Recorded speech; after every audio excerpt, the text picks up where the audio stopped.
That's that. Yeah. Okay. Good morning, everyone. Morning, Todd, Jane, Kara, Joe. You still there? Good morning. Yep. Morning, Good morning, Ken. everyone. Okay. Mark is the architect, Scott. We can get him in. Okay. All righty. Let's start the meeting with approval of the minutes from the May meeting. Does anyone had a chance to review those? They're acceptable. Someone make a motion to accept the minutes, Dave. A second to that motion, Mike. Any further discussion? Okay, all in favor of the motion to approve the minutes, say aye. Aye. Aye. Motion carried. Second is the budget report, which is attached. On the revenue side, received the $1,000 application fee from Vireo, which we're going to be talking about later in the meeting. We have the $140 that we received for the sale of a couple of desks at Tryon and a small amount of investment earnings per month.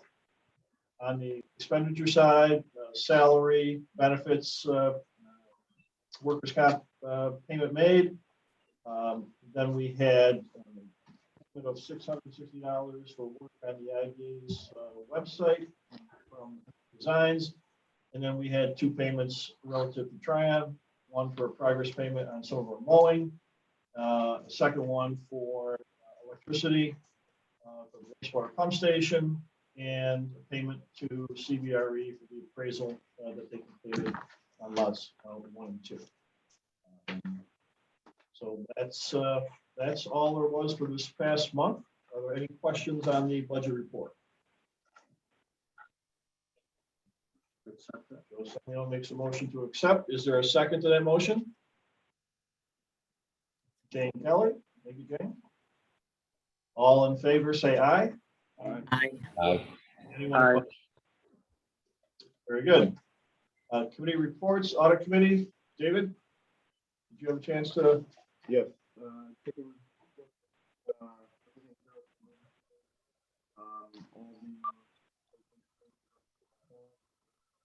Very good. Thank you, Dave. Go to other reports. Mr. Green, how are you, sir? Okay. Do you have anything to report from the board of supervisors?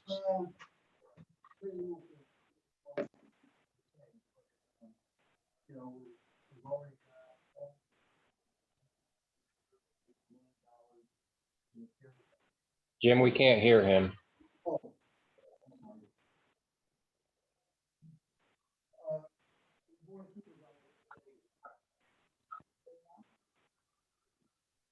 Apparently not. We've got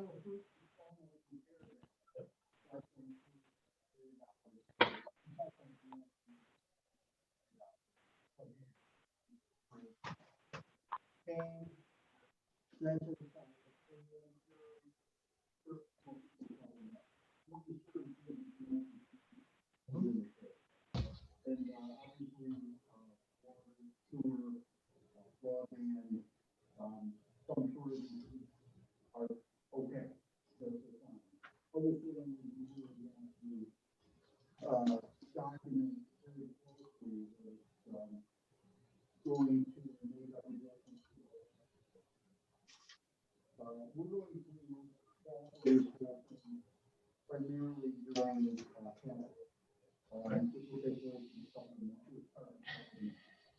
so I already know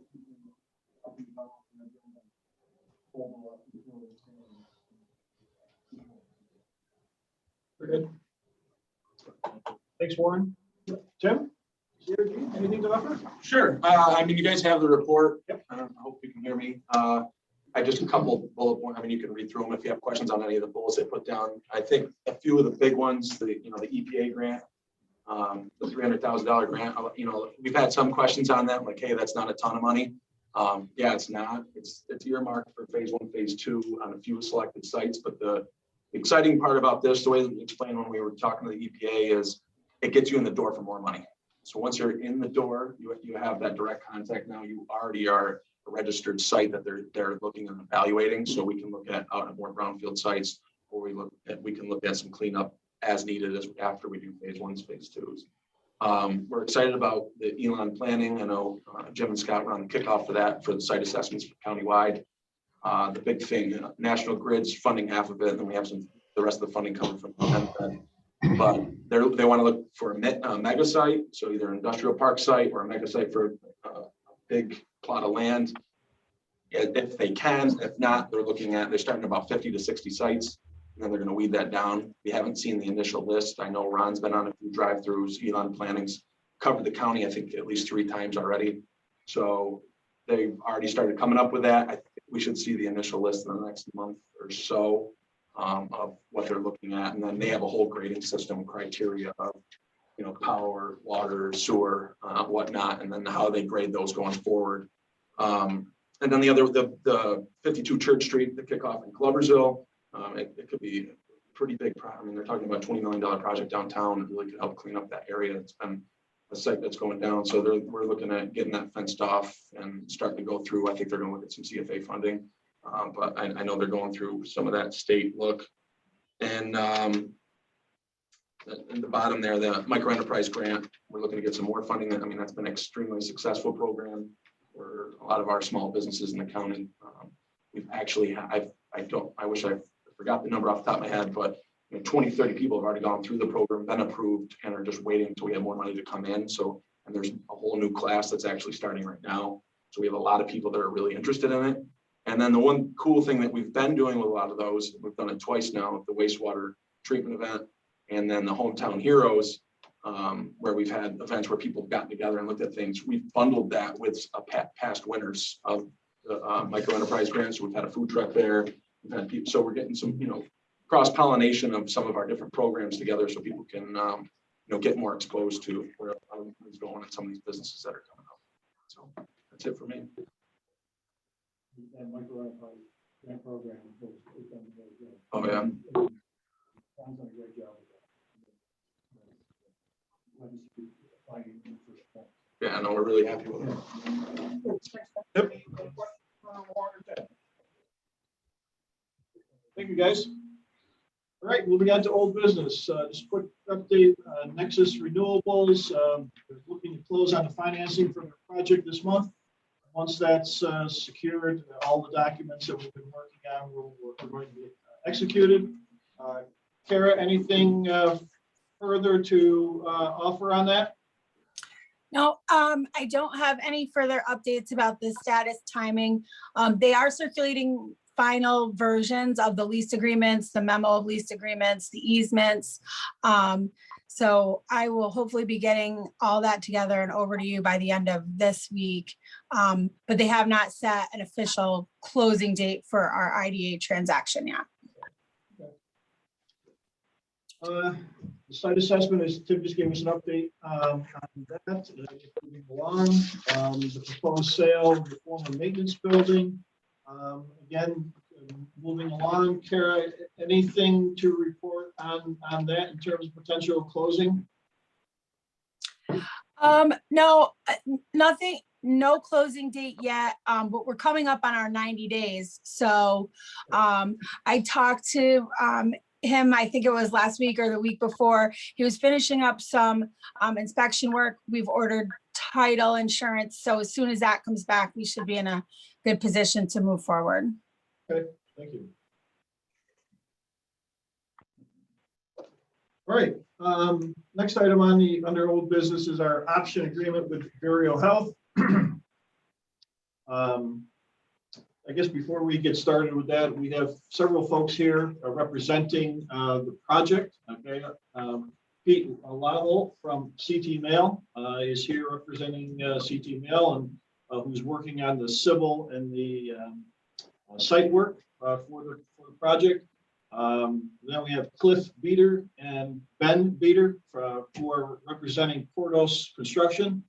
They are the firm that Vireo has retained to construct this project and make it happen. So we'll be hearing from them in a few seconds, but We're going to deal with the Vireo project here in separate parts of the agenda because the option we've been working on is coming up under old business.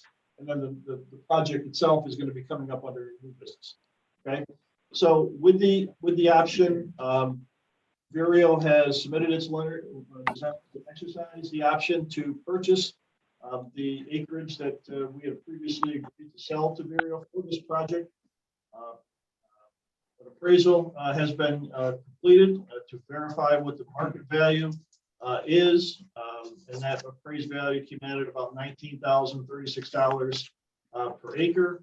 The boundary line survey has been completed. The boundary line survey verified what the exact acreage is to be sold.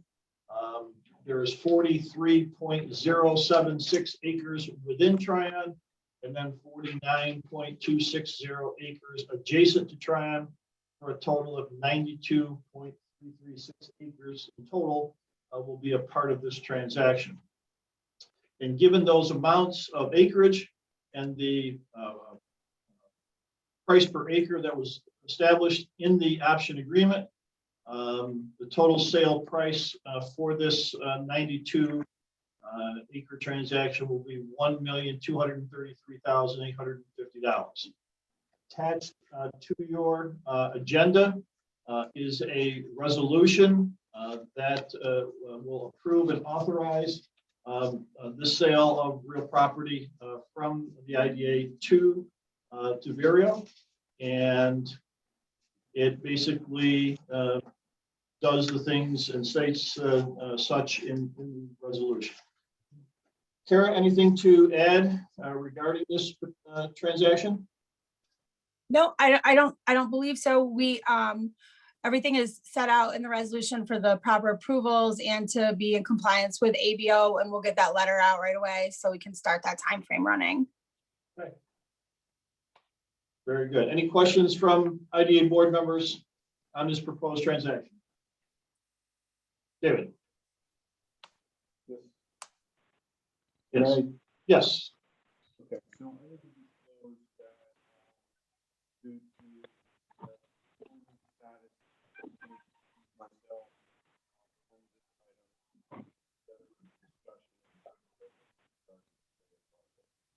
item, You should excuse yourself. alcohol. Yes. Please. What's that? Okay. This is my office. Okay. Just don't drink my coffee.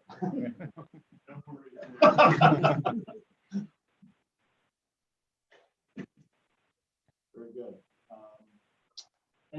Any other comments or questions on this proposed transaction? Would someone- Jim, Oh, I'm sorry. Yes, Todd. could you summarize what was just said? Because we can't hear whoever was speaking. Can you hear me now? Well, we can hear you fine. What do you- Oh, okay.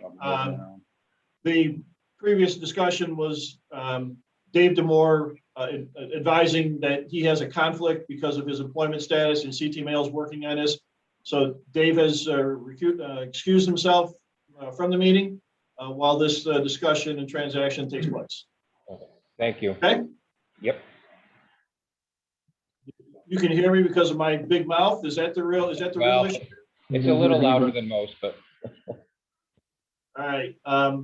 If there's no other discussion or comments, would someone make a motion to adopt the resolution to the Fulton County Industrial Development Agency approving and authorizing this sale of real property? so Joe moved. Sem- Okay, Joe Semio makes the motion. Todd is a second. Is there any further discussion or comments? All in favor of the motion, say aye. Aye. Aye. Anyone opposed? Motion is carried. The second item deals with the distribution of the revenues from this lot sale. The IDA, as you know, has an agreement with Cushman Wakefield to market Tryon. That agreement calls for Cushman Wakefield to receive 7% of the lot sales on property sold within the park. However, since Cushman Wakefield was not directly involved in bringing the Vireo project to the IDA, they have offered and agreed to accept a fee of 5% instead of 7% on this particular transaction. Again, as you guys know, we talked previously about providing payments also to the county and to the CRG on lot sales in Tryon, and previously agreed to provide them 1 percentage point less than what we were going to pay Cushman Wakefield.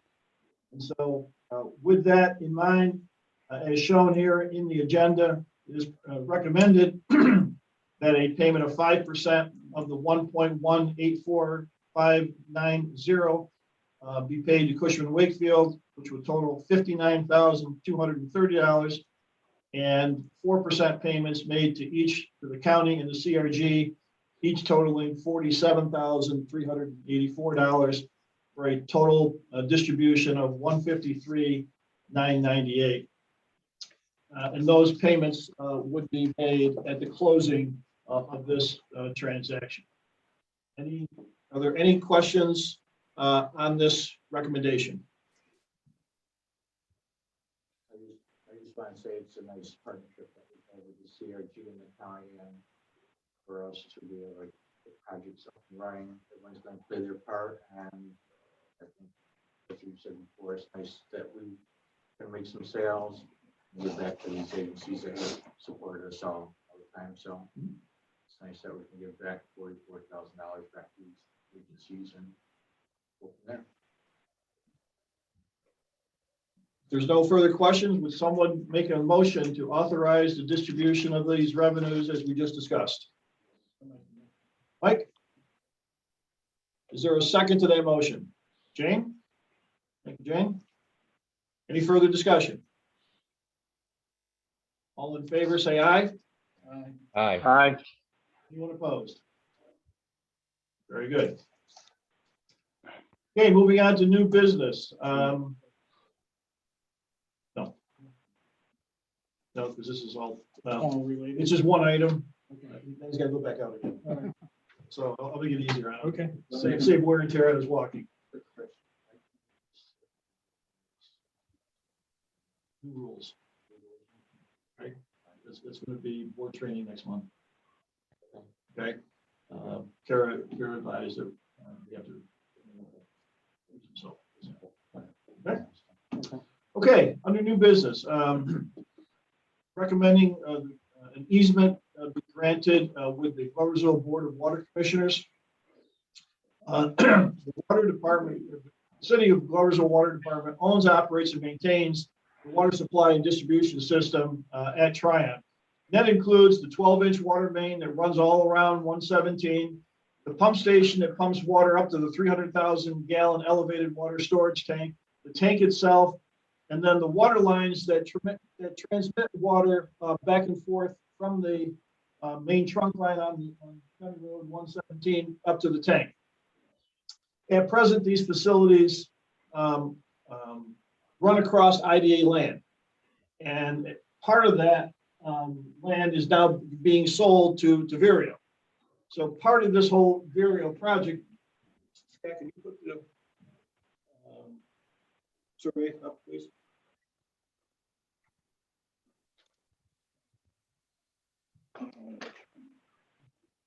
Yeah.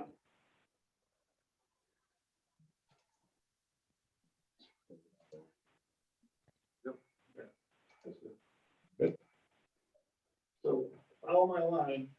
This is the parcel that's being sold to Vireo. All through here. You see this area here. Okay, that's the area of this proposed easement. Here's the elevated tank up here. Here's the road that goes up to that tank from County Road 117. Adjacent to that road is the underground electric line that goes up to the tank. And what's also going to be here is the water line that will go from here up to the tank. One of the issues right now is that the water line that goes up there crosses the parcel that's being sold to Vireo. So part of the project involves relocating that water line that goes up in the tank and putting it within this easement area. Okay, and once that's done, we want to create this easement area to give the city of Gloversville permanent access, you know, to go in there to operate and maintain and repair any of the infrastructure there that they own. Okay? CT mail completed the boundaries before that. That's the map. We have a description for the easement that's been prepared. Asking today for the board to authorize the chairman to execute that easement agreement with the City of Gloversville Board of Water Commissioners. Is there any questions or discussion on that?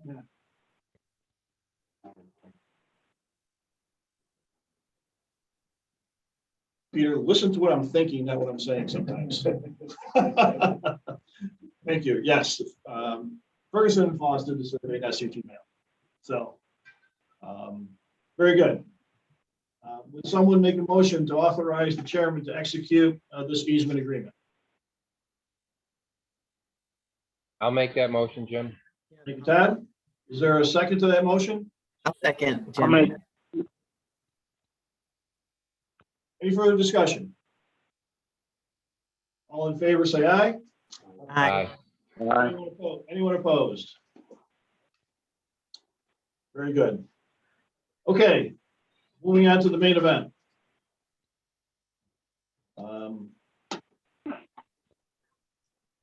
As we all know, Vireo Health currently operates a pharmaceutical manufacturing business in the Triad Technology Park. And in response to the state legislature's recent passage of legislation legalizing the adult use of cannabis and expanding the options for the use of medical cannabis, Vireo Health is proposing a major expansion of its operations at Triad. They're proposing to construct an approximately 324,000 square foot new facility on lots 1 and 2 that we have just authorized being sold to them. The proposed project is expected to create up to 180 new full-time and 10 part-time jobs within 2 years. Project cost is estimated somewhere around $55 million. As I introduced, Cliff and Ben representing here today, Cordos Construction. They're based in Chicago.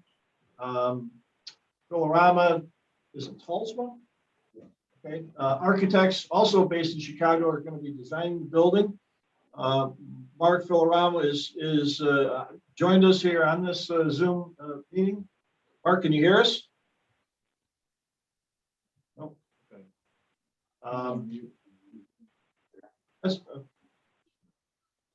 You should be able to hear us.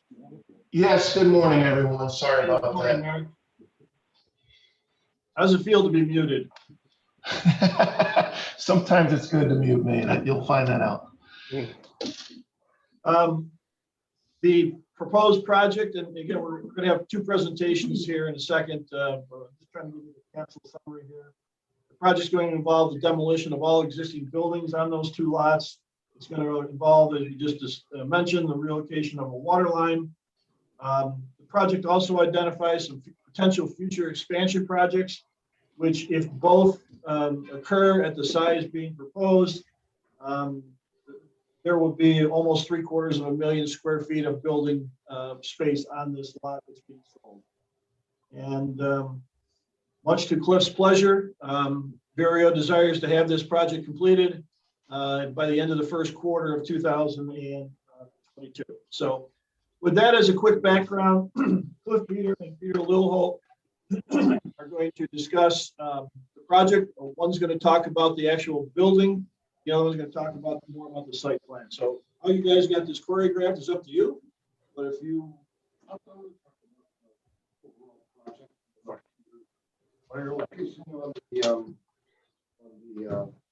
The site development workshop. Where do you want to go? Look, you have a choice. Cliff, you can go up on the big screen. We can put these up on the big screen. Okay. There's more room up there. There is more. Okay. Which one do you want? You want the architectural plan?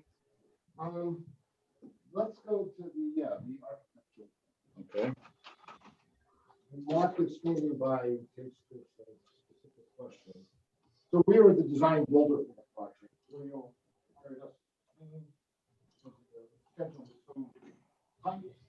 God, we can't see the document. We can only see the, like, the file names. Okay.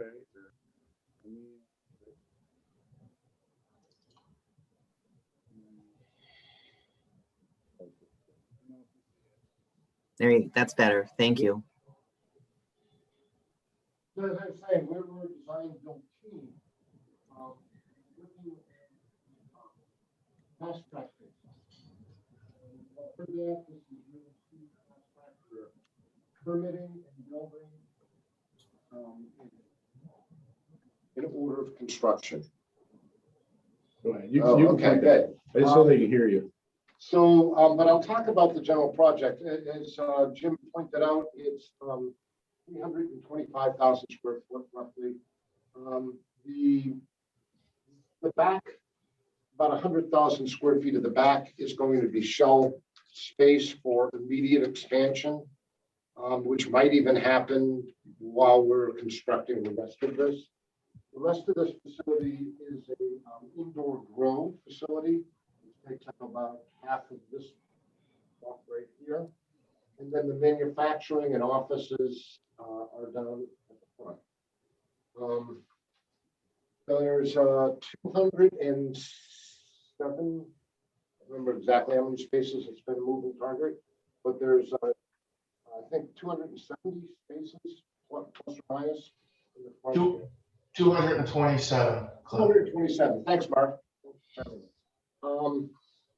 This is 117. There is a loop road that comes around. That's a fire access road. We'll have hydrants around the perimeter. And I know that we got some comments from the Perth Fire Department that we'll evaluate. There's loading is on this side here. There will be two loading, two receiving bays and two shipping bays. Not a big distribution facility with thousands of overhead doors. It's just those 4 doors. All electrical and gas will be coming up here. All the mechanical services for the building will be in this quadrant right here.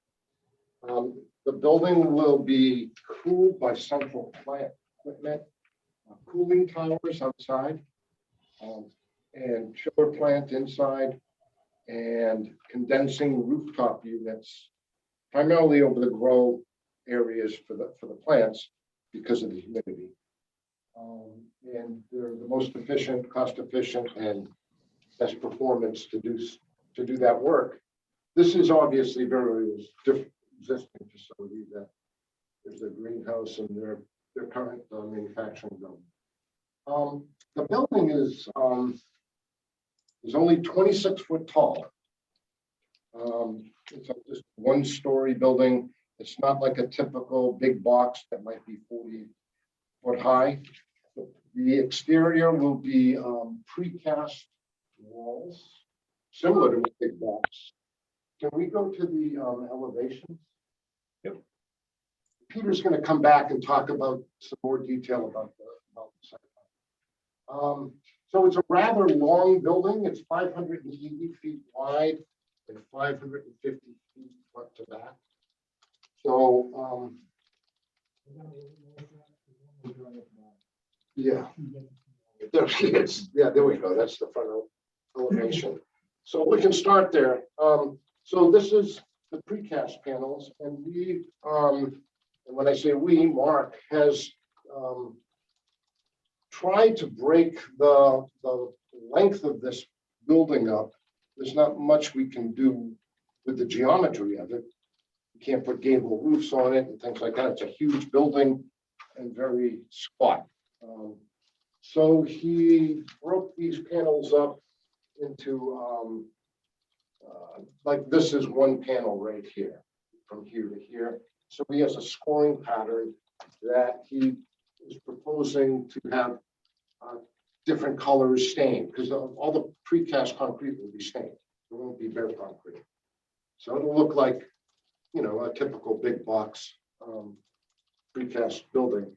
And I think he's planning on alternating colors, and we'll have a little better of a drawing and maybe a 3D rendering of that for the next meeting.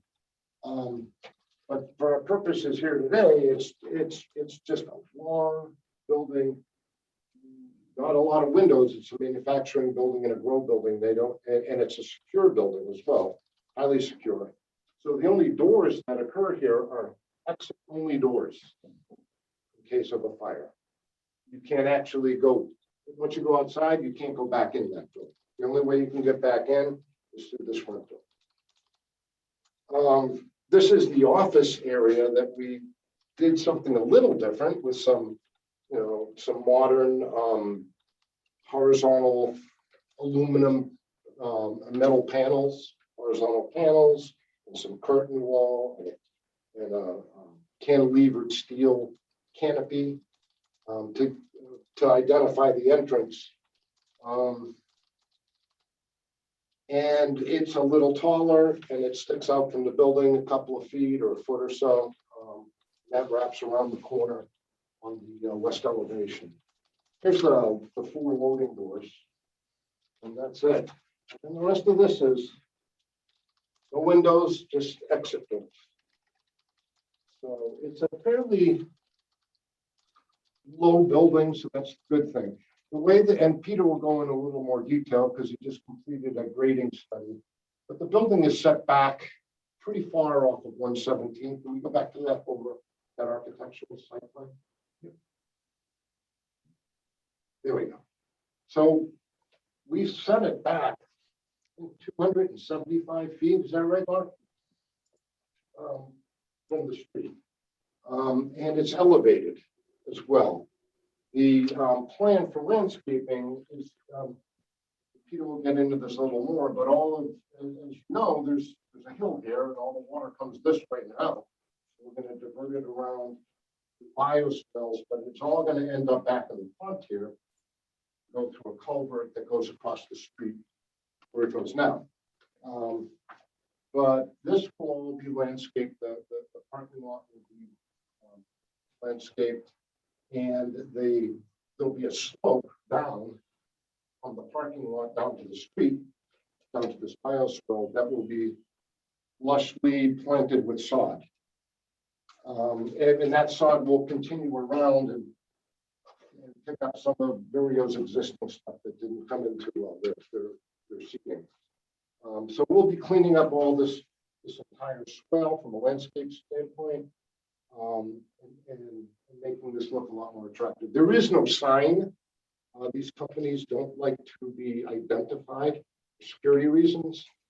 So there's not a big Virio Health graphic across the building or a monument sign. Either you work there, you know where you're going, or you don't. Essentially. So, any questions so far? Good. There's not much else for me to tell you right now. I'll tell you about the schedule a little, just from the project standpoint, so you know how pleased I am with the schedule, as Jim pointed out. So we're working with the town of Perth. We've met, and I'm actually going to meet with Mark again tomorrow and introduce our project manager. Ben will be the guy that lives here on site 24/7 through the end of the project. So we're, as Jim pointed out, we're going to demo the buildings, and that contract's been awarded already to Jackson Demolition. And then we're going to start site work, earth moving, and site utilities.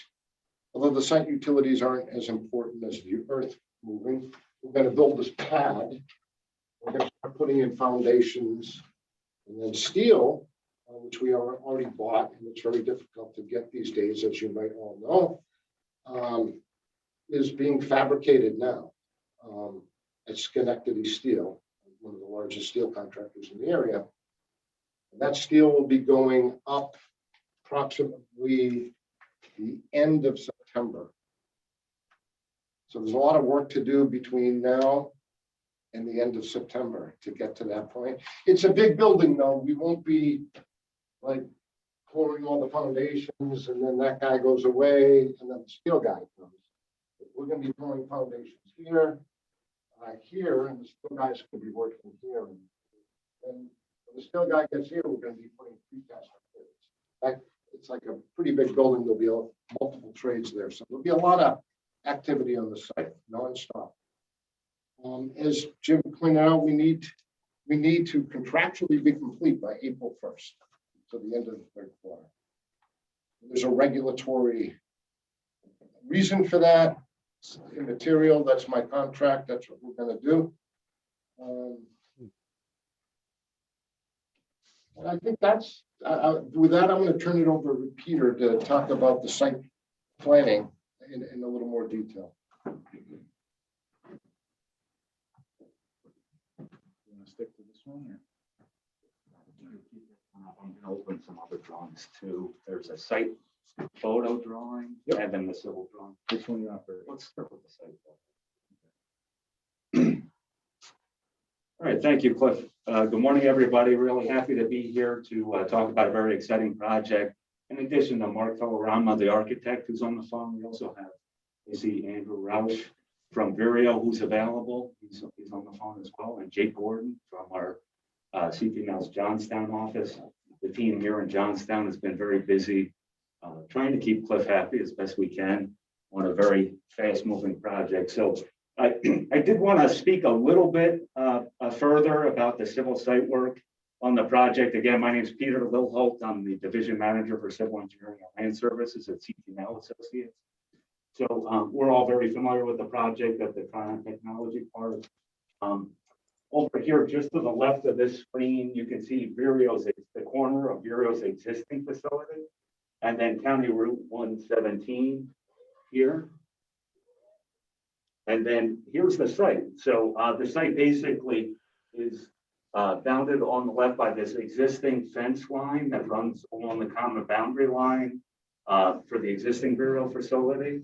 And then over to the east, off to the right side of the page, you can see that gravel access drive that Jim had referred to that goes up to the water tower. So we're establishing a new property line as part of the land transfer. And then the property goes way back within the park and outside the park for the 92 acres. But you can see, for point of reference, there's an existing perimeter security fence that was built as part of the facility here. It's a 12-foot high fence with razor wire on top. And then within the site itself, most of the work is going to occur within, this established lawn, previously disturbed landscape area. We're trying to preserve to the greatest extent possible the natural wooded buffers at the rear of the site. And then the existing buildings that Cliff referred to that would be demolished are located here. They're vacant vacant buildings here that haven't been used for some time.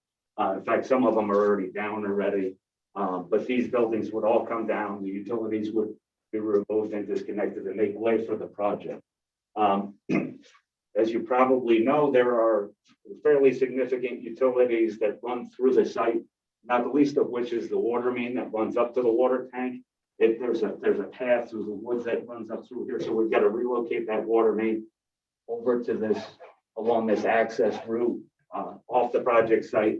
We also have to disconnect some water and sanitary and gas services.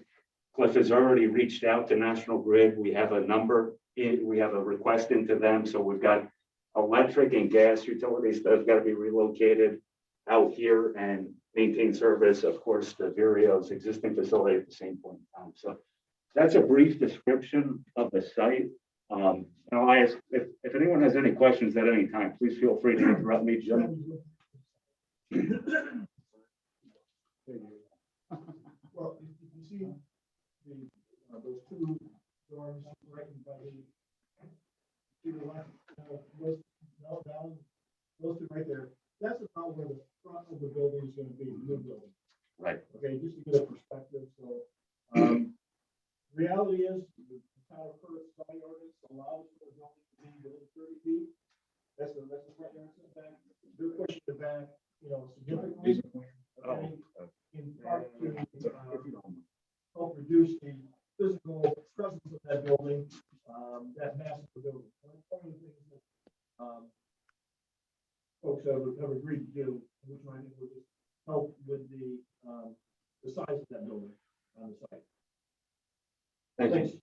you, Jim. So yeah, great point. This is a good drawing.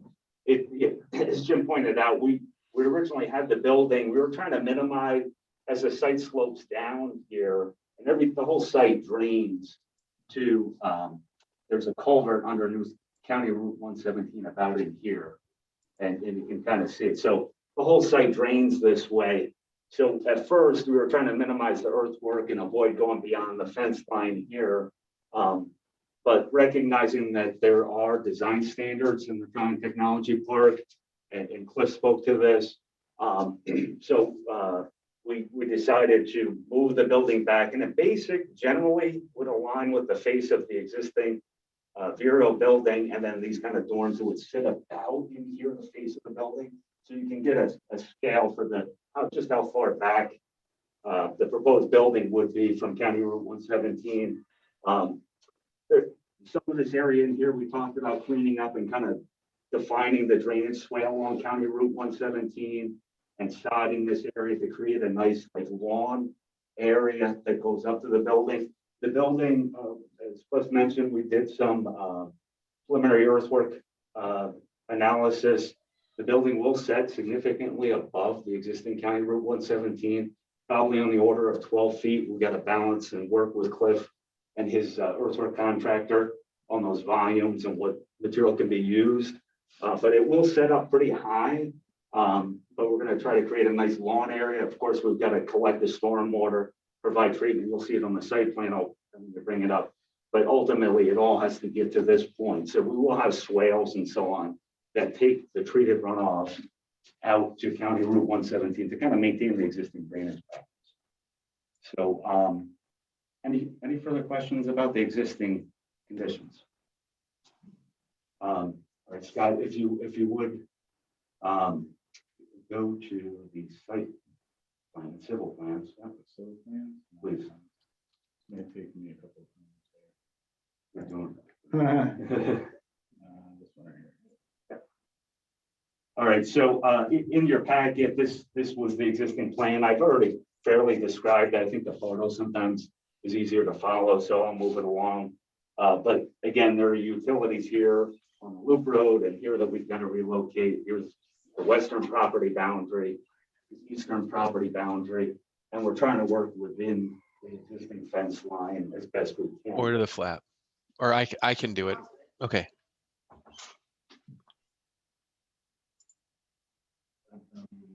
Okay. Okay. All right. Let's get work on. All right, next sheet, please, if you would, just scroll down. Yep. So this is the site plan, a concept level plan. It's actually been advanced slightly as we made a kind of person issue just yesterday. We supplemented this plan a bit, but this gives you an idea. In terms of access down here, Scott, if you could just scroll down just a little bit further. Thank you. So the main access would be this driveway here. And as Cliff mentioned, it's a secure facility. We'll be establishing, we've got to work out the exact location. So I'm not sure. On our plan, we were showing the fence on this side of the stormwater basins. We could put the fence up here if you wanted. We'll work out those details, but we would tie into the existing fencing that runs up here and then kind of run this fence up and then internet connect with the existing 12-foot fence that's back there. There'll be secure gates. We're working with the fire department on how they would maintain access and provide access. But the main access here, it's a secure access for the employees coming. Really not many visitors. There's a couple delivery vans now and again. There's, I think, one truck, maybe two a week that would come here for loading and bringing soil and so on like that. But it's not, a major distribution center. It's mostly vans for delivery type thing. And there's not many, maybe a vendor or two, but you don't have people coming to the facility. It's employees. We're proposing, as we understand it, 2 shifts, 2 8-hour shifts, and total of about 180 full-time employees. Working with the architect and Cliff on this, we pushed the building back. Right now, we're showing 227 total spaces. Don't need all that spaces, all those spaces. It's more than adequate for 180 employees or 2 shifts. So, you know, if you just did half of it, 90 employees, it's way more parking than what we need. Probably less than the town of Hearst requirements. We'll have to work with them on that. But I would propose, and we'll work with them to meet their needs. I would propose we land bank these front spaces, like reserve those, rate them out to be built at a later point in time if needed. But we will design our stormwater systems if they are needed, but I think that's way more important.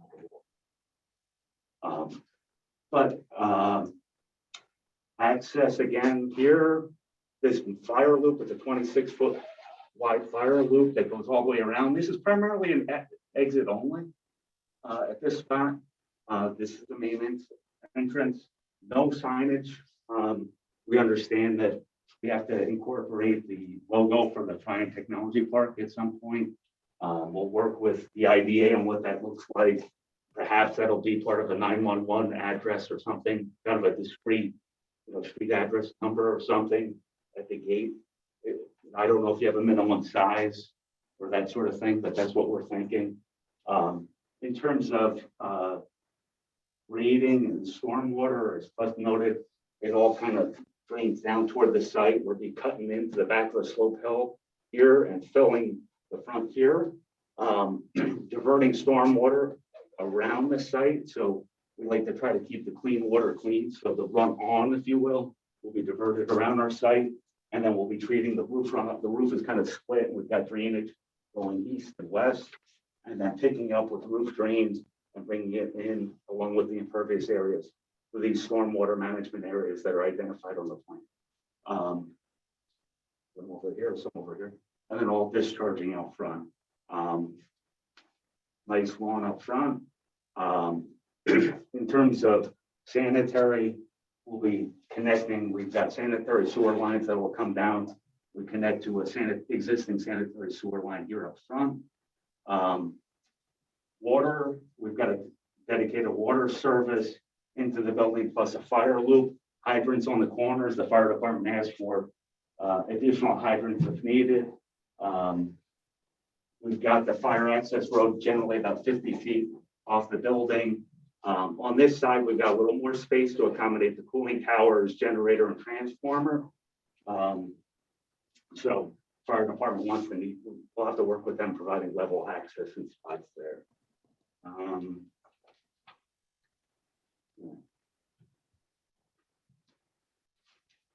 I think I covered most of the site plan at this point in time. I answer any questions folks have. What's the projected? It's on the order of 22,000 gallons per day. And not much of that is for the employees. It's mostly related to the irrigation of the plants for cultivation. With that, there won't be 22,000 gallons. Well, not yeah. I less than that we're doing. Yeah.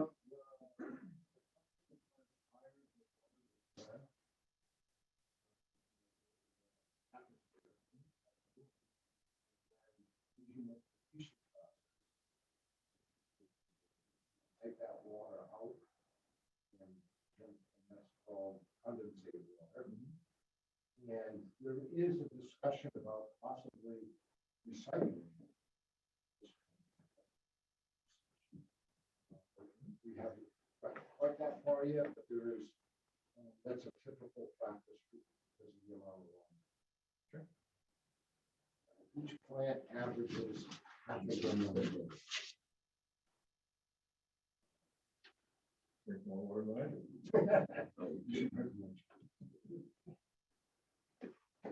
Thank you, Peter. Any other questions?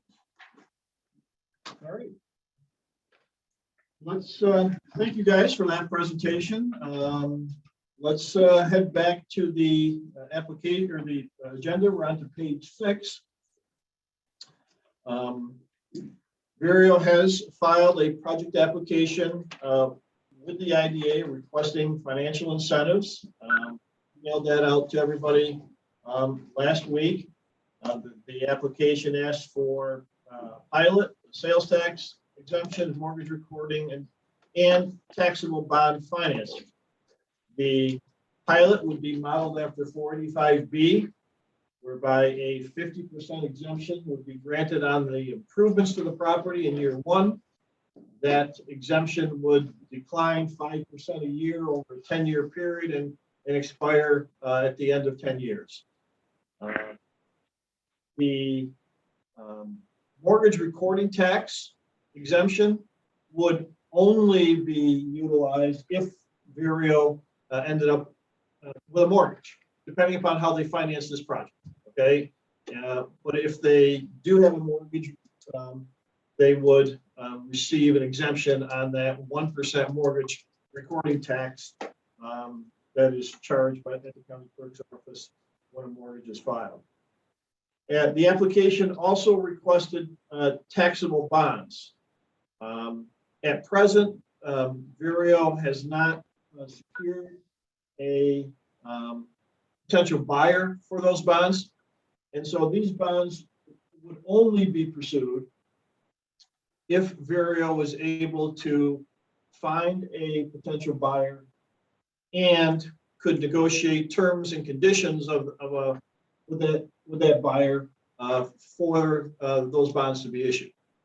So what the request is here, if they're able to secure that buyer and find terms and conditions that are acceptable, we would then at that time move forward with that particular financial incentive. For now, that's just on hold until if they're able to find a potential buyer for those bonds. But with respect to the pilot and the sales tax exemptions, the total value of those exemptions exceeds $100,000. And because of that, we are required to have a public hearing on the application. That public hearing must be held in the town of Perth because the project is located in the town of Perth. And so it's proposed that the public hearing be held on Thursday, July 1st at 10 a.m. at the Senior Citizens Center at the Town of Perth Municipal Complex. Attached to your package is a resolution to authorize scheduling of that public hearing. Kara, is there anything to add regarding this resolution? Nope, nothing to add. The final approval will be subject to the seeker review that you're handling today or starting today, the process today. So yeah, we'll just move forward. We'll get that scheduled, but nothing to add. Great. Are there any questions on what the application is requesting? Hearing none, would someone make the motion to approve the resolution to schedule a public hearing related to the Vireo Health Expansion Project? Joe Semyon makes that motion. Is there a second to that motion? Second. Dan Kelly. Any questions or just further discussion? All in favor, say aye. Aye. Aye. Anyone opposed? Motion carried. Next, project review criteria. Section 8 of the project application states that the IDA board shall review a project application and utilize certain criteria to ascertain whether or not you think the project is worthy of providing the financial incentives that the application requests. And so in your agenda are the 5 criteria. The first is, will the project create or retain jobs? And per the application, Vireo is saying that within the first 2 years, there will be a creation of 180 new full-time and 10 part-time jobs. And the project is also going to create construction jobs. The second criteria is, what are the wages to be paid for the new jobs being created? Those are all listed in your agenda. The third criteria is, what is the total private sector investment? The estimated project cost here is about $55 million. Next question, how much local labor will be utilized during construction? Cordos Construction, the design build firm that you just heard the presentation from, is looking to hire as much local labor as possible on the project. Can't give us an exact number, but in my conversations with Cliff, his objective would be to the extent possible, hire as much local labor as possible. And lastly, the last criteria is how much will property values and property tax revenues increase for local jurisdictions? Since we don't know an exact number, I mean, I can't tell you today what the town of Perth assessor is going to create as an assessed valuation for this new building when it's complete. But the only thing we can look at is the current facility that's out there. Okay, and that current facility there has an appraised value of $915,000. There's 55,000 square feet of space approximately out there now. This project would be 6 times the size of the existing facilities that are there. So if the appraised value per square foot of the existing facilities is going to be applied to the new facility, it would generate over $5 million of a new assessed valuation. That would be a significant increase in assessed valuation, which would produce a significant increase in property tax payments. Okay?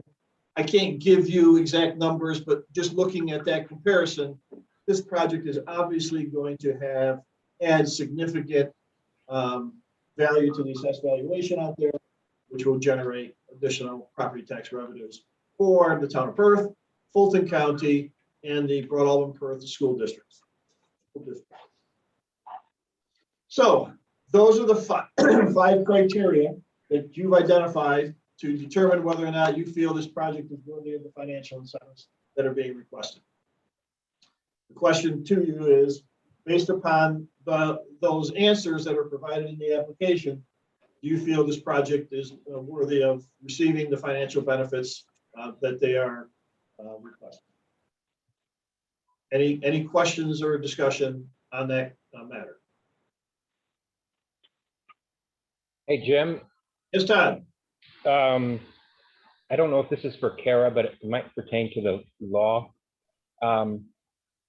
Currently, Vireo pays the county, the state, and local jurisdictions based upon, I don't know if it's sales of their product.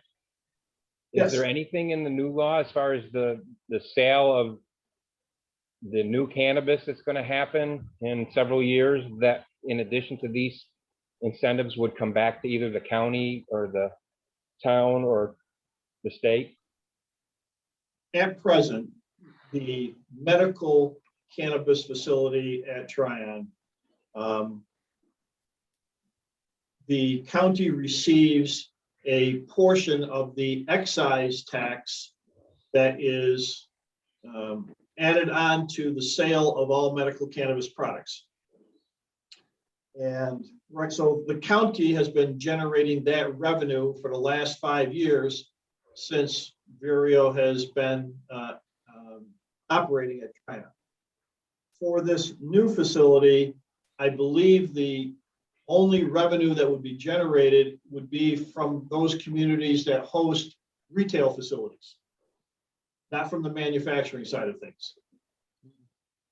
All right, so it will depend on where Vireo decides to locate retail facilities related to this new project that they're building. And Andy, are you available? Yes, sir. Andy, did you hear the question that Todd posed? Yes, I did. And I unfortunately don't know the answer. I'm taking notes here to see if I can find it and get you that. I apologize. I don't have it off the top of my head. Kara, are you familiar? It's the state regs haven't been finalized and issued yet. So I think some of these questions are going to be unable to be answered quite at this moment.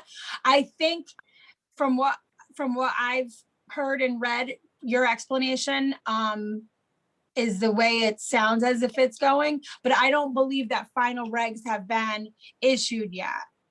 Kara is absolutely correct on that point, and that's, and my understanding is the same as yours. But and I'm just trying to determine what if anything was actually in the underlying legislation. I'll have to sift through that, but my understanding is the same as Kara's and the way you described it. So Todd, what we're dealing with so far is the legislation. Okay, it's what the law that they passed, we think, says revenues can be generated by local communities where there are going to be the retail facilities located. The next part of this is there's this cannabis control board of whatever its name is going to be created, right? That's going to have oversight over this whole industry that's going to be created in New York State.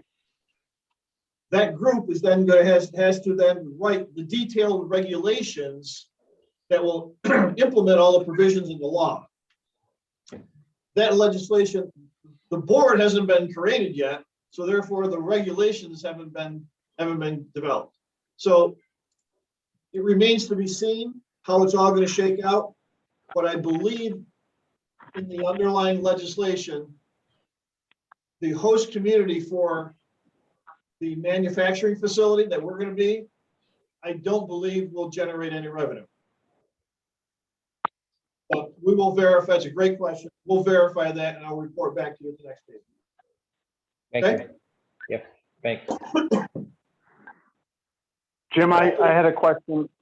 Will Fulton County be put in a higher tier to get the distribution, if possible? Distribution or retail? The retail part of it. Again, that's Vireo has to make that determination as to where they're going to locate retail facilities. Andy, is Vireo basically have to wait until the regs come out before they can make those decisions? Correct. We're entitled to 8 total retail facilities under the law. Our 4 existing are in. We're looking at relocating a few of them within the counties that they're already at. One of which is our Albany location. It's currently it's actually in Colony. We also, sorry, COVID, I've got the kids here, so sorry for the noise. So one of which is in Colony. We've got one in White Plains. We've got one in Queens, New York. And then the other is in Johnson City. So some of that footprint will remain as is, and then we'll have the opportunity to place 4 more, 3 of which can be co-located adult use medical facilities. And the regulations for how those can be placed in the order in which they can open, it will be part of the rulemaking process. So a lot of that is kind of to come over the next 12 to 18 months, and we'd be happy to keep the board apprised of our progress as we dive in. But unfortunately, we don't have those answers yet. Okay. Thank you.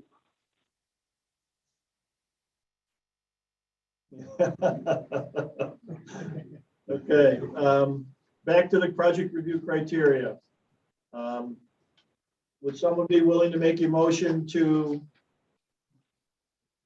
state that the project meets the criteria or doesn't meet the criteria for granting these financial incentives? Makes a motion that the project criteria justifies the financial incentives requested. Joe Semyon seconds that motion. Any further discussion? All in favor, say aye. Aye. Aye. Anyone opposed? Okay, moving on. The project structure is Vireo is likely going to be partnering with a real estate investment trust, better known as a REIT, to finance this project. The likely REIT is Innovative Industrial Properties. Is actually the current owner of the facility that Vero now occupies out of Tryon. If this ends up being the final project structure, Vero would enter into a ground lease with the REIT. And then the IDA and Vero would enter into a leaseback arrangement. And that would be the project structure. And that's anticipated. And that will obviously need to be finalized before we close on these incentives. Project number has been established for this project. Next is seeker, State Environmental Quality Review. Vero has filed a Part 1 environmental assessment form that's attached to your agenda, part of the 55 pages or whatever we attached to this agenda. Given the size of the project, that it's going to be physically altering more than 10 acres of land, the proposed project should be classified as a type 1 action under seeker. The EAF identifies 6 potential involved agencies. The IDA, the Town of Perth Planning Board, New York State DEC, who will review the stormwater plans, New York State Department of Health, who will have to review the plans for relocating that one water line, Empire State Development, who will be involved with this because the CRG, Ron Peters and Ken are working with Vero to apply for some dollars to help with this project. So Empire State Development is an involved agency, as is the Gloversville Board of Water Commissioners, because we're going to be relocating their water line. And so what I'm recommending is that the IDA board propose itself to serve as the lead agency and to conduct a coordinated seeker review on behalf of all of the listed involved agencies. So with that, asking for a motion to classify the proposed Vero Health expansion project as a type 1 action, propose that the IDA serve as lead agency and to authorize the distribution of the Part 1 EAF to all involved agencies, asking that they consent to the IDA serving as senior lead agency for this proposed expansion project. Is someone willing to make that motion? Yes, you can. With the establishment of a REIT, assist them with obtaining financing from maybe a conventional bank, because the REIT is classified as a marijuana facility. Because I know a lot of the banks are concerned under federal law that they're restricted from financing this type of project. Andy, did you hear that question? I caught a portion of it. I think it was regarding banking. It wasn't entirely clear to me. So if you could repeat it, that I'd be happy to help. So I was wondering if the financing through a REIT would be more attractive to traditional banks to provide financing, since it would more be a real estate holding company than a marijuana facility or marijuana manufacturing. And I know there's federal laws that restrict some financing opportunities because banks are usually federally chartered. Yeah, no, your point is well founded.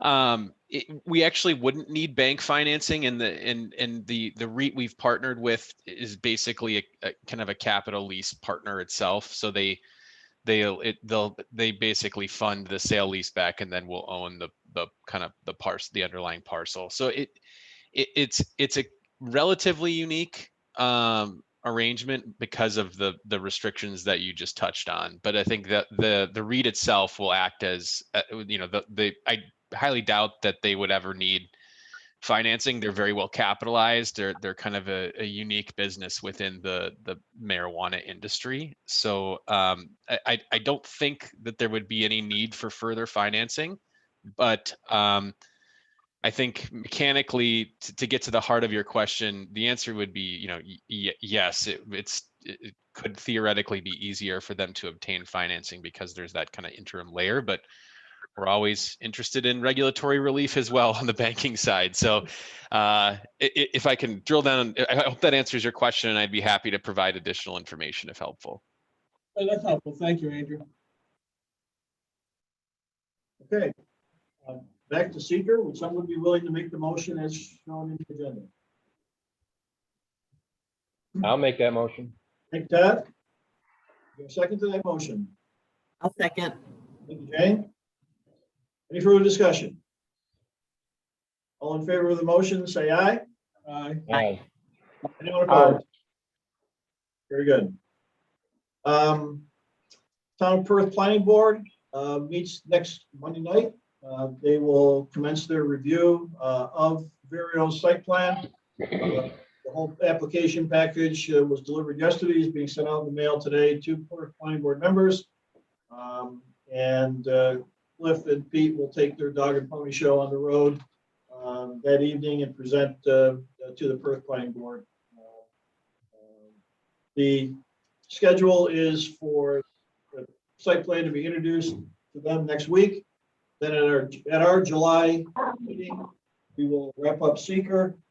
And then the following week, the Perth Planning Board will meet at their July meeting and hopefully give final approval to the site plan to allow for Cliff to really get started. The project also triggers a 239 review because it's within 500 feet of a county road. We scheduled the county planning board to meet on June 22nd to conduct its 239 review to again complete this process as quickly as we can. As Cliff and Pete mentioned, we have the design standards for the Tryon Technology Park. And those design standards basically afford the IDA to have input into the design of the and the site, design of the building and the site plan for the project. I've had several conversations with Cliff and Pete regarding what you can do with a 550 by 550 square foot concrete slab structure. You know, there's not a lot that you can do. And yet, to their credit, they have done what they can do, right? And that is with these concrete panels, there's really only two things that you can do. You can add color and texture to the forms that create these panels, and they've agreed to do that. Okay. The second thing was when I met with Cliff and Mark, the architect, we said, you know, by pushing that building further back away from the road, again, it's going to reduce its physical presence. You know, if it was compared to if it was only 30 feet off the road. And so again, they agreed to do that. And the other thing that they agreed to do was, we're saying, again, if somebody standing on the road looking at this building, if we can make the green space that's going to be in the front part of that building as attractive as possible, that one's eyes would hopefully be focused on the attractive green space and landscaping and not necessarily up on the structure itself. So those are the things that, to their credit, they've incorporated into the plans and will be incorporating into the building to help the buildings kind of satisfy what the intent was with the design standards that we had for the Tryon Technology Park. So I guess my question to board members, is there, based on what you heard, is there anything else that you would like them to consider as part of this project? Like I said, green space, they've agreed to sod it. They've agreed to, there's going to be some nice landscaping, not just, there's going to be some row of nice trees, others plantings, and to also extend, and again, that I appreciate them doing this, to extend that all the way in front of Virio's existing building. Because that ditch line never got finished properly. And so they're going to, this project will also improve the physical appearance on the front of Virio's existing facility between where their fence is and the shoulder of the road. And so that whole area is going to go through a nice improvement when this project is complete. But is there anything else that you'd like to have considered?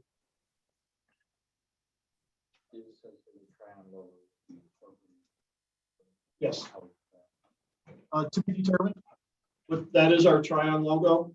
So somehow we're going to incorporate that into because the design standards for Tryon says that every building has to have this logo on it. The intent to try and, create that throughout the park. Does it have to be in the building or can it be on signage? Yep. In the front? Yep. Why don't they currently? No, they don't. No, but that's going to be addressed. Okay, that's something they have to get done. Okay, but again, that's brought it to their attention, agreed to incorporate it, and that's something that's being discussed. What's the best way to do that? Okay. So everybody okay with what's being done to address the design standards for the park? Very good. Next thing, as Cliff mentioned, Cordos desires to get started with building demolition as soon as possible. And the likelihood is that they would like to get started with building demolition before the land transaction is going to be completed. Okay, between Kara and Andy, they're going to start working on that, but it may take us a month or two to get that transaction completed. In the meantime, Jackson Demolition wants to be out there and start getting work. So what I'm recommending is that the IDA board agree to allow Cordos and Jackson to start work on the site while we still own it with several conditions. That there's be a letter agreement executed between the two entities. One, that Cordos must require all contractors that will be on IDA property to submit an insurance certificate with at least $1 million of liability, property damage, and auto liability. All certificates must name both the IDA and Fulton County as additional insured parties. All certificates must be filed and approved by the IDA prior to entering IDA property to start the demolition work, and that they stipulate that if for whatever reason demolition work commences, but for whatever reason the project doesn't move forward, that the IDA will not be liable for any costs associated with the demolition work initiated or completed, or any costs of disposing of the demolition materials. Sarah, does that sound what we talked about? Does that sound reasonable? Yes. Yes. Very good. Any questions on this? Yes. Jackson Demolition, since they've done a lot of work in this area already has an account set up over there. I've made Dave Rhodes aware that they're going to be doing the demolition work out here. So I think we are all set up with that. Okay. Any of the national grid infrastructure, there's not gas in any of the. There's gas to every one of those buildings, and that's National Grid has to disconnect and shut that off. How they do it, that's up to National Grid. But Jackson Demolition has been in touch with them. Yes, or you have. How quickly? The one guys at the intersection 38, 67.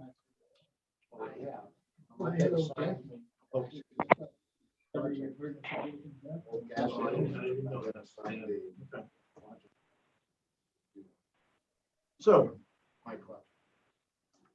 would, if everyone's okay, would someone make the motion that's listed in the agenda to authorize the chairman to execute a letter agreement with Cordos Construction to commence building demolition work based upon those conditions stipulated in the agenda? The motion, Jim. Okay, Kelly? Any further discussion or questions? All in favor, say aye. Aye. Aye. Anyone opposed?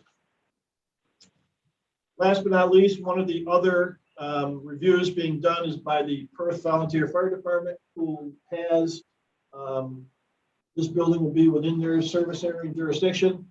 We sent the draft plans to them. They had met last night.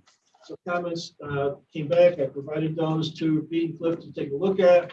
And so again, just trying to coordinate all the reviews as we go along. So other than that, folks, that's it for this presentation and project. We've got it started. Hopefully next month we'll come back and wrap this thing all up. Guys, thanks for your time. Thank you all very much from Vireo's perspective. This has been very helpful. And Kara, I'm at your disposal for anything you need as we come to the letter agreement and anything else. Great. I'll be in touch with just a couple of things and I'll send you copies of the notices we're sending out to the taxing jurisdictions so you can have that for your files as well. Great. Thank you so much. Are we done with Vireo business or? Thanks, Yeah. Andy. Great. Thank you all so much. I look forward to working with you. Thank you, Andrew. Thanks.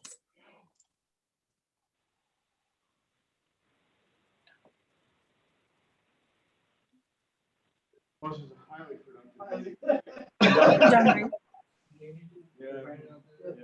Is the meeting over? Are we done? No, but almost. Oh, okay. I wasn't sure. Like, am I leaving? Sorry. That's just starting. You see what we talked about. Okay, moving on to item C on page 11 of your agenda. Cushman Wakefield contacted me a couple weeks ago and said they're getting inquiries from solar companies looking for land.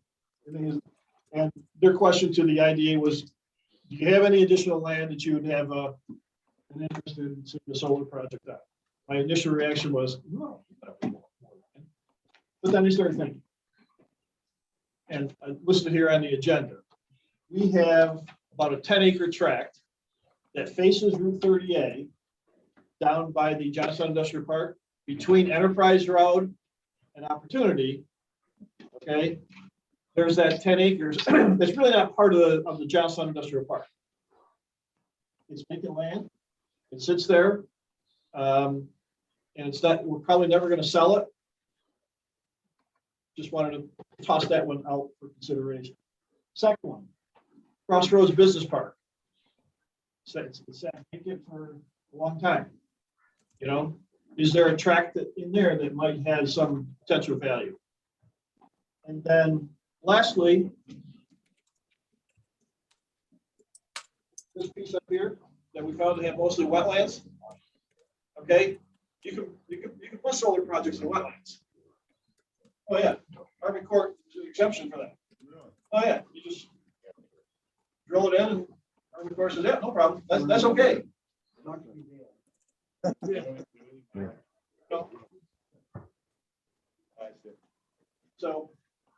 So again, I just wanted to toss that out to the board to see would you be interested in offering one or more of those sites, Cushman Wakefield, to let them show to solar companies.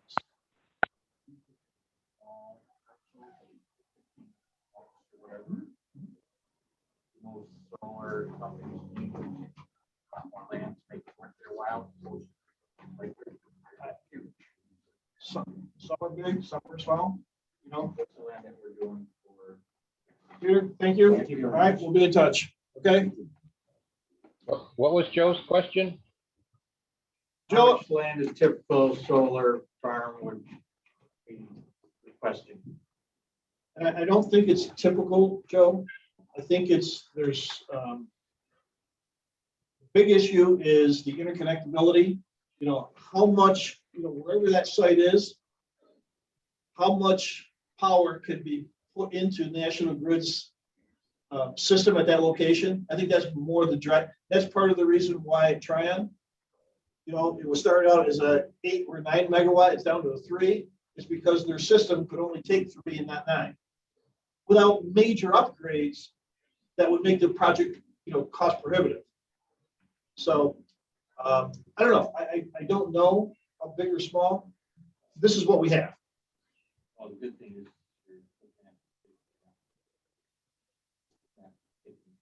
Correct. I wasn't going to offer anything within Tryon, but this tract here we're never gonna sell this for a development site. Oh. Thank you.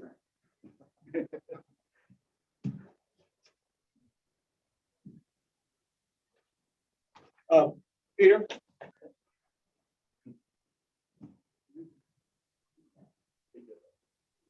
Because they're our census.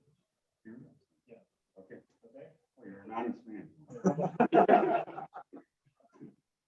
That happened to me the other day. I was at Dunkin' Donuts and in Saratoga, and I bought, the gal gave me back way too much change.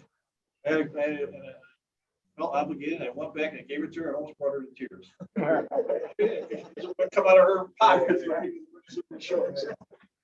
All right, thanks. Thank you.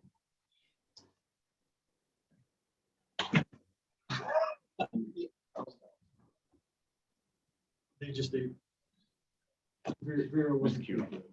So, because no, we've already received the application fee from her, as noted in the budget report. Right. You know, but Cliff Cordos thought he had to do it. So. Anyways, is there an interest in offering any of these sites or not? The one next to 38. It would be. So with this one, that's the, you know, the beauty of of this site is you can't see. You know, this would certainly be visible, as would the Route 1 and through 38 be visible. Okay. The Crossroads Business Park, that one. Would we use to develop? You know, they would clear a site. They're going to be clearing a lot of trees here. You know, that's part of what they're going to be doing. And to me, this one is the most viable. It's visible, but the amount of traffic here is compared to Route 30, 38.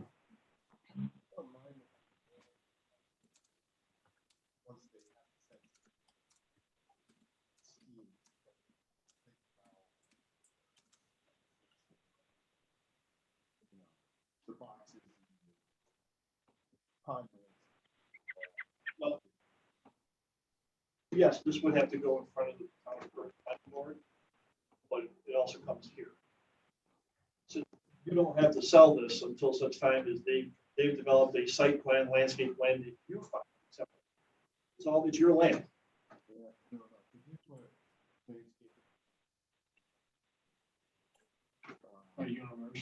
Just coming out of garbage. But the one in May, the one on 29 by the Holland Meadows Golf Course. Yeah.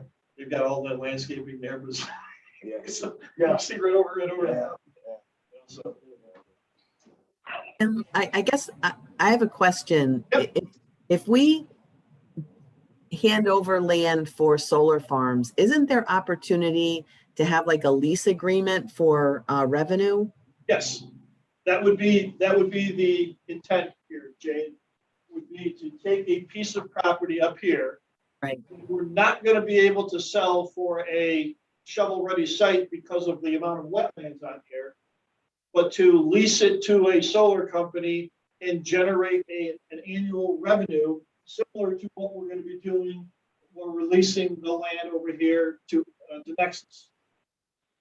Okay, so it'd be a very similar concept.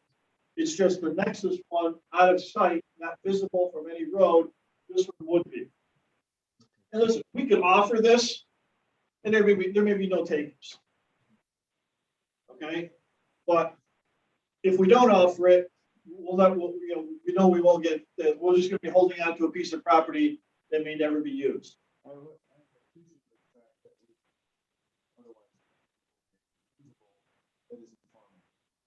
Correct.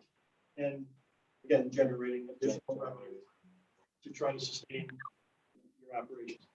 From my point of view, it's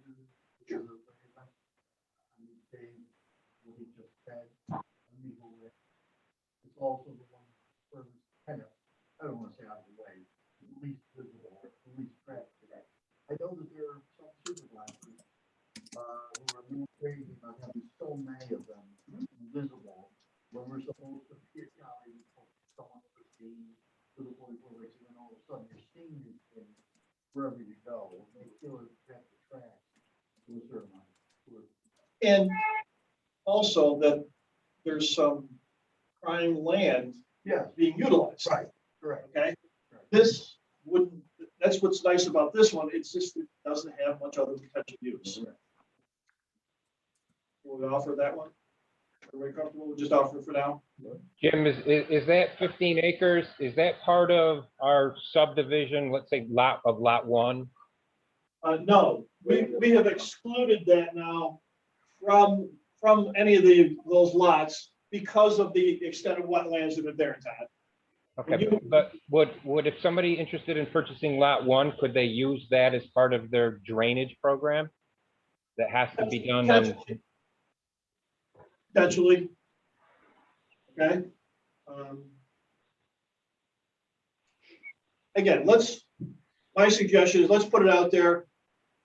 If you get an entity that's interested, all right, you can always say no.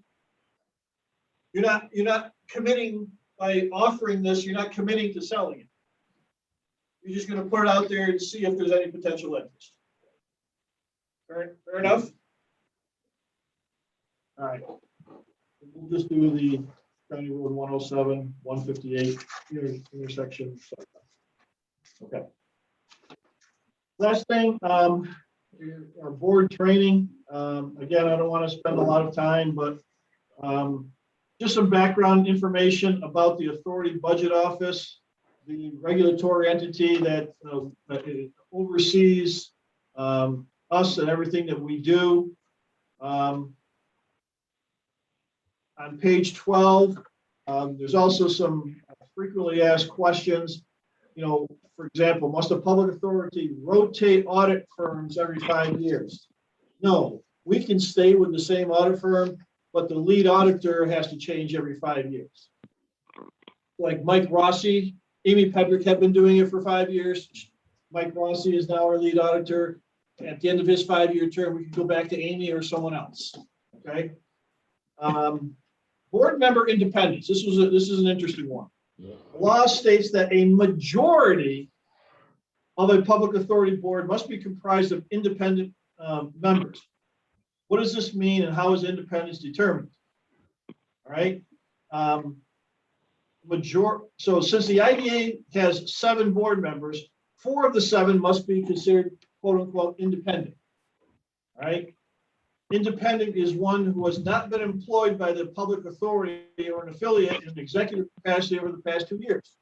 So for example, myself, if I wanted, I could become a member of the IDA board, right? But I would not be considered independent. As long as you had 4 independent members of the IDA, you're fine. You have to maintain at least 4. Okay, so, and then on top of page 13, can an elected or appointed official serve on a public authority board? While it's not recommended, the appointment of a government employee is not prohibited. Okay.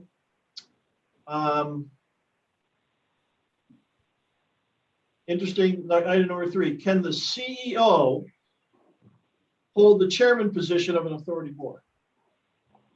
Okay, so I'm your CEO. Can I hold also as the chairman? This is permissible. However, statute dictates that no chair who is also the CFO can participate in determining the level of compensation or reimbursement or time and attendance rules for the position of the CEO.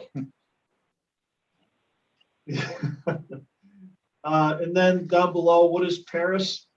PARIS stands for the Public Authorities Reporting Information System. That is what that acronym stands for. And that is the online reporting system that we have to file all of these reports with on a regular basis. And again, you can access it at any time by going to that particular website. So, Budget Office. We think so. we think so. Kara, you agree? Have you ever been to or seen where the authority budget offices actually are? Their physical location? No. Because Joe asked where are they located? I said, I don't know. I don't know. You go to their website, there's no place to contact, there's no staff listing. There's nothing, it's just. Yes. Okay, I'd like to call for a quick executive session if we may. For as what's listed on your agenda. Someone be willing to make a motion, please? Joe Semyon, is there a second to that motion? Jane Kelly, all in favor of that motion, say aye. Anyone opposed? Warren, thank you. Well, one quick. Oh, I'm sorry, we're now out of executive. Our next meeting is Tuesday, July 13th, 8 o'clock. Is there any other business to be brought up for the board today? If not, will someone make a motion to close the meeting? David, is there a second to that motion? Mike, all in favor, say aye. Aye. Aye. Opposed. Motion is carried. The meeting is now adjourned. Thank you, everyone.